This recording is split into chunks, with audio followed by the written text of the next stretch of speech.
குறிப்பாக இன்றைக்கு தமிழ்நாடு பல்வேறு மருத்துவத் துறையில் மகத்தான சாதனைகள் 36 மெடிக்கல் காலேஜ் இருக்கிற ஒரே மாநிலம் நம்முடைய தமிழ்நாடு.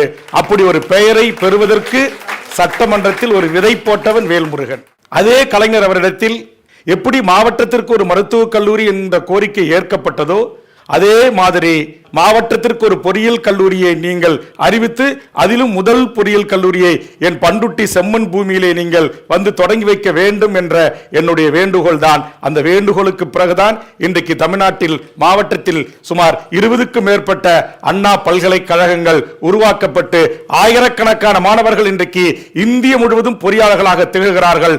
அரசனுடைய கட்டணை சலுகையோடு என்று சொன்னால் அதற்கு விதையிட்டவனும் வேல்முருகனாகிய நான். இன்றைக்கு கலைஞருடைய மகனாக இருக்கிற முத்துவேல் கருணாநிதி ஸ்டாலின் அவர்கள் இந்த ஆட்சிக்கு அரியணைக்கு வந்த பிறகு அடுத்த ஒரு கல்வி சார்ந்த ஒரு கோரிக்கையை முன்வைத்தேன். எப்படி மாவட்டத்திற்கு ஒரு மருத்துவக் கல்லூரியை உங்கள் தந்தை தந்தார்களோ, உங்கள் தந்தை எப்படி மாவட்டத்திற்கு ஒரு பொறியியல் கல்லூரி என்பதை அரசு கொள்கை முடிவாக அறிவித்தார்களோ, அதுபோன்று நீங்கள் ஒரு சட்டமன்ற தொகுதிக்கென்று அரசின் செலவில் ஒரு கலை அறிவியல் கல்லூரியை அறிவித்து கல்வியை எளிமையாக்குங்கள் என்று நான் வேண்டுகோள் வைத்தேன். அதன் அடிப்படையிலே தான் என் கோரிக்கை ஏற்று மாவட்டத்தில் இருந்ததை மாற்றி இன்றைக்கு தொகுதிக்கு என்கிற ஒரு கலை அறிவியல் கல்லூரி என்பதை தமிழ்நாடு அரசு அறிவித்து இன்றைக்கு 2000க்கும் மேற்பட்ட மாணவர் செல்வங்கள், ஏழை எளிய கிராமப்புற ஒடுக்கப்பட்ட தாழ்த்தப்பட்ட வஞ்சிக்கப்பட்ட வாழ்விழுந்த மக்களின் பிள்ளை செல்வங்கள் ₹1 கட்டணம் இல்லாமல் அரசு கலைக்கல்லூரியில் படிப்பதற்கான வாய்ப்பை உருவாக்கி தந்தவர்.